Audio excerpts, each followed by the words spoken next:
오늘 본문을 통해서 신의 뜻인가 인간의 욕망인가 라는 제목으로 말씀의 은혜를 같이 나누겠습니다. 1930년대 독일의 한 정치인이었던 아돌프 히틀러는 자신이 당했던 이런 개인적인 좌절과 분노, 그리고 또 삐뚤어진 그런 인종주의적 신념을 바탕으로 유대인을 향한 증오를 전 세계적인 비극으로 확장시켰습니다. 그는 유대인들이 독일 사회의 병폐의 원인이라고 주장을 했고요. 그의 사상은 나치 정권이라고 하는 괴물을 탄생시켰습니다.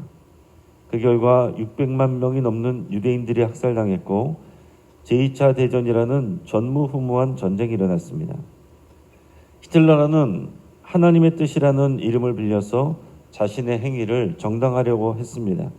하지만 그 실상은 철저하게 인간의 욕망이고 인간의 분노이고 인간의 교만이었습니다. 오늘 본문에 등장하는 하만 장군 역시 비슷한 길을 걷고 있습니다. 그는 자신의 자존심이 상했다는 이유만으로 한민족 전체를 멸절하려고 하고 있습니다. 그러나 그 계획은 또 무지하고 무관심한 왕에 의해 승인되고 있어요. 하만의 분노 그리고 아하수에로 왕의 무지, 이 두 가지가 합해지니까 정말 유대인 민족이 이 땅 가운데서 다 사라질 수 있는 그런 위기가 찾아오게 된 겁니다. 하만은 모르드게가 자신에게 절하지 않는다는 이유 하나로 극도의 분노에 사로잡혔습니다. 그 분노는 단순한 개인적인 보복의 수준을 넘어서고 있어요. 그는 모르드게 민족 전체를 죽이기로 작정했습니다. 왜 그렇게까지 분노할까? 앞에서 말씀드렸지만은 하만은 아말렉 사람 아각의 후손이라고 그랬습니다. 아말렉은 오랜 세월 이스라엘과 원수가 되었고 하만은 또 이런 민족적인 원한과 개인적인 모욕이 결합된 분노를 신성한 전쟁으로 포장을 했습니다. 이처럼 사적인 분노가 종교적 그리고 또 민족적 명분을 얻을 때, 또 정치적인 명분을 얻을 때 그것은 언제나 폭력으로 향하기 마련입니다. 심리학자들은 이것을 도덕적 분노의 왜곡이라고 말합니다.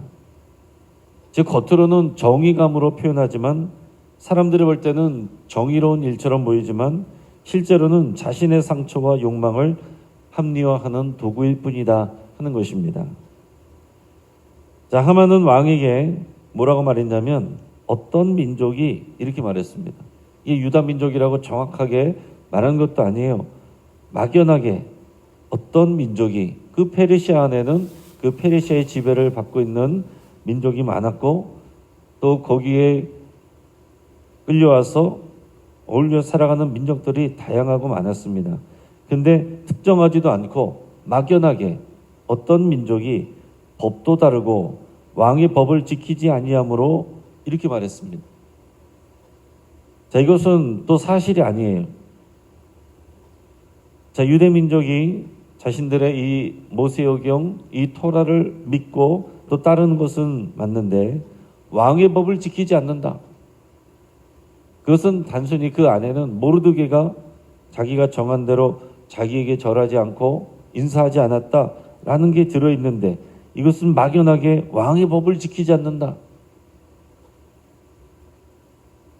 아예 없는 말은 아니지만은 틀린 말이죠. 그러므로 그냥 두면 왕에게 무익합니다. 자기의 자존심 상한 일을 이렇게 보복하려는 행동인데 그것을 왕에게 무익합니다. 왕을 위한 일처럼 그렇게 포장을 하는 거예요.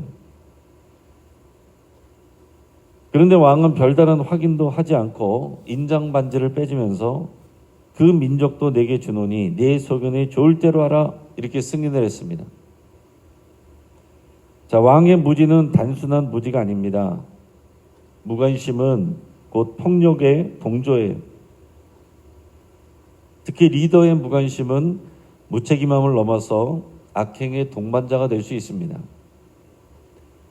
그런데 여기서 우리가 짚고 넘어가야 될 것은 우리도 무관심으로 죄에 동참할 수 있다 하는 사실이에요. 우리는 나의 일이 아니니까 또 이것은 정치적인 문제니까 이것은 영적인 이슈는 아니니까 하며 회피하는 경우가 많습니다. 하지만 하나님의 관점에서 보면 작은 침묵, 작은 무관심이 큰 악을 가능하게 만드는 통로가 될 수도 있습니다. 오늘 본문의 7절 말씀을 우리 같이 한번 읽겠습니다. 아하수에로 왕 제12년 첫째 달 곧 니산월에 우리 무리가 하만 앞에서 날과 달에 대하여 부르 곧 제비를 뽑아 12째 달 곧 아다로를 얻은지라. 자, 이 하만이 유대인을 공식적으로 멸절하기 위해서 아하수에로 왕을 부추겨서 그 민족을 절멸할 날을 제비를 뽑게 한 겁니다. 그 제비가 그 당시 이제 고대어인 아카드어로 푸르예요. 푸르. 우리 성경에서는 부르라고 되어 있습니다. 그 제비를 뽑는다라는 것을 이제 부르. 그것이 나중에 이것이 이제 불임절이라고 지금도 이제 불리게 되는 것인데요. 그 결과는 12째 달인 아달월 13일, 오늘로 치면 지금 이제 이 제비를 뽑은 것이 첫째 달이라고 했습니다. 거기 달력으로 1월인데 이제 이 유대 민족을 멸절시킬 날을 제비를 뽑았는데 그 해의 마지막인 12월이 나왔어요. 12월 13일이 나왔습니다. 자, 그러면 1월에서 12월이니까 거의 약 1년 정도가 유예기간이 주어진 셈입니다. 자, 그러니까 하만은 지금 이것을 신의 뜻으로 포장을 해서 제비를 뽑는다는 것은 신의 뜻에 맡긴다는 거잖아요. 왕의 이름으로, 신의 이름으로 제비를 뽑았어요. 그런데 그 제비가 당장은 아니고 1년의 시간이 벌어지게 되었다 하는 얘기입니다.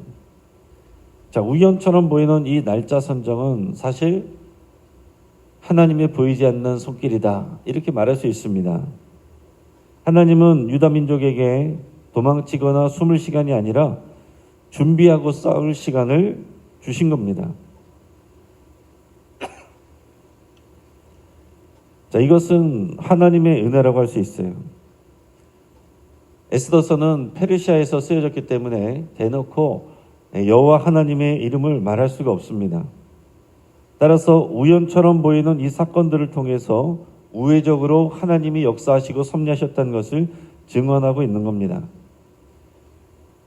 하만은 신의 뜻을 핑계 삼아서 하루라도 빨리 이 유대 민족을 멸절하기를 원했지만, 또 신의 뜻을 또 이제 포장하려고 했지만, 진짜 신이시고 진짜 통치자이신 하나님께서는 시간의 틈을 만드셨고, 그 사이에 에스더가 왕 앞에 나아가고 또 모르드게가 대비할 수 있는 그런 기회를 주셨다 하는 것입니다.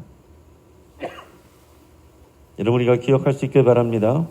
하나님은 보이지 않고 침묵하시는 것 같지만 그 가운데도 하나님의 선하신 뜻대로 일하고 계신다 하는 사실이에요. 어느 한 직장에서 한 부하 직원이 상사의 지시를 정중하게 반대한 일이 있습니다. 상사의 지시가 옳지 않았기 때문에 그래요. 그래서 자신의 양심에 비추어서 그 일을 정중하게 거절했습니다. 근데 상사는 그 일을 자신의 권위에 대한 도전으로 받아들이고 굉장히 기분 나빠했어요. 근데 이것을 겉으로는 표현할 수가 없습니다. 왜냐하면 자기가 한 일이 정의롭지 못한 일이기 때문에 사람들에게 그대로는 말할 수가 없어요. 그러니까 어떻게 하냐면 그 사람에 대해서, 자신의 지시를 어긴 그 사람에 대해서 조용히 인사고과를 낮추고 또 프로젝트에서 배제하면서 이런 식으로 보복을 하는 것입니다. 근데 겉으로 볼 때는 그런 것들이 표시가 나지 않아요. 그 상사는 나는 회사의 기준과 규칙에 따라서 하는 것이다, 이렇게 말할 뿐입니다. 사실은 그러나 자존심이 상한 그 일의 결과입니다. 자존심이 상해서 너 어디 두고 보자, 내 말을 듣지 않았지? 그렇게 하고서 뒤로는 그 사람을 못 살게 구는 겁니다. 자, 이처럼 하만과 같은 사람이 오늘도 존재하는 거지요. 어디에나 이런 사람은 있을 수 있습니다. 자신의 감정을 절대적인 기준처럼 생각하고 또 정당한 권한을 사적인 분노를 위한 도구로 사용하는 이들이 언제나 또 어디에나 다 있습니다. 그리고 아하수에로 왕처럼 침묵하거나 모른 척하면서 악을 방조하며 책임을 회피하는 일들도, 그런 사람들도 어디에나 다 있습니다. 자, 문제는 뭡니까? 우리도 그럴 수 있다 하는 사실이에요. 하지만 하나님의 사람들은 그 틈에서 정직하게 하나님의 뜻을 구해야 되고 또 중보해야 되고 일어서는 사람들이어야 됩니다. 다시 말씀을 정리합니다. 우리는 우리 안에 분노를 점검해 봐야 돼요. 자, 하만을 보면 자신의 감정을 신의 뜻으로 또 왕의 명령으로 다 이렇게 꾸미고 포장을 했습니다. 그러나 하나님은 감정의 하나님이 아니라 진리의 하나님이십니다. 감정에 휘둘리시는 것이 아니라 진리에 따라, 하나님의 뜻에 따라 움직이세요. 우리의 감정은 하나님을 위한 도구가 아니라 하나님께 드려야 할 대상입니다. 우리야말로 감정에 휩쓸려서는 안 되고 하나님의 말씀으로 모든 일에 결론을 내려야 됩니다. 그렇기 때문에 우리가 기분 나쁜 일이 있을 때, 속상한 마음이 들 때 중요한 결정을 해서는 안 돼요. 언제나 그것은 사람의 뜻일지 하나님의 뜻이 아닙니다. 그러나 교회를 다니는 사람들도, 그리스도인들도 보면 자신이 기분 나빠서 그런 건데 하나님의 뜻인 것처럼, 어쩔 수 없이 그러는 것처럼 그렇게 포장할 때가 있습니다. 또 하나 우리가 생각해야 될 것은 무관심이 죄일 수 있습니다. 침묵이 항상 중립은 아닙니다. 불의한 세상에서 침묵은, 그것은 악행에 대한 방조이고 더 나아가서는 협력이 될 수 있습니다. 지금 아하수에로 왕처럼 그런 무지와 방관이 수많은 생명을 위협할 수 있는 겁니다. 아무 생각 없이 네가 알아서 해라 하고 인장반지를 꺼내준 그 일이 유다민족 전체를 멸절할 수 있는 큰 위기가 되었다 하는 얘기입니다. 아하수에로 왕은 문제가 생기면 얘기할 수 있겠죠. 내가 그러려고 한 것이 아니다. 하만이 그런 것이다. 그러나 그 책임은 결국 아하수에로 왕에게 있는 겁니다. 그럼 우리는 깨어 있어야 되고요. 정의롭고 분별력 있는 선택을 해야 됩니다. 나와 상관이 없는 일이라고 무관심하며 또 방관했던 일들이 결국 우리의 책임이 될 수도 있다는 것을 우리는 생각해야 됩니다. 마지막으로 하나님의 손은 보이지 않게 일하십니다. 하만의 제비뽑기는 하나님의 시간표를 따라서 움직였습니다. 자신들이 섬기는 신의 뜻을 구한다고 제비를 뽑았지만은 그 제비의 결과는 하나님께서 결정하셨다는 얘기예요. 그래서 우리가 보기에 늦는 것 같고 침묵처럼 보여도 우리 하나님께서는 살아서 역사하신다는 것을 우리는 잊지 않아야 됩니다. 내 삶 가운데서 경험되지 않고 보이지 않아도 성경 속에 하나님께서 그렇게 침묵 속에 일하시고 계신 것을 수도 없이 증거하고 있어요. 우리는 개인의 욕망이 아니라 하나님의 뜻을 찾고 순종하는 삶을 살아야 됩니다. 그 삶을 살아내시기를 주의 이름으로 축복합니다. 같이 한번 기도하겠습니다. 이제 말씀을 붙잡고 함께 기도할 때에 여러분 혹시 우리 안에 방치되고 있는 상한 감정, 또 상처, 또 이런 일들을 정의나 또 규칙이나 하나님의 뜻으로 포장했던 일이 있으면 여러분 회개할 수 있길 바랍니다. 우리 하나님은 마음의 깊은 곳까지 헤아리시는 분이십니다. 또 불의 앞에서 무관심하며 침묵했던 것을 회개할 수 있길 바랍니다. 그리고 보이지 않는 하나님의 섭리를 신뢰하기로 결단하며 기도할 수 있길 바랍니다. 환우들을 위해서 같이 기도해 주시고 또 오늘 오전에 있을 목요 리더 교육을 위해서 기도하며 또 우리 영신교회 성장과 성숙을 위해서 함께 기도하시고 이 대선을 위해서도 함께 기도하도록 하겠습니다. 우리 주여 한번 부르짖고 합심해서 함께 기도하겠습니다. 주여 할렐루야.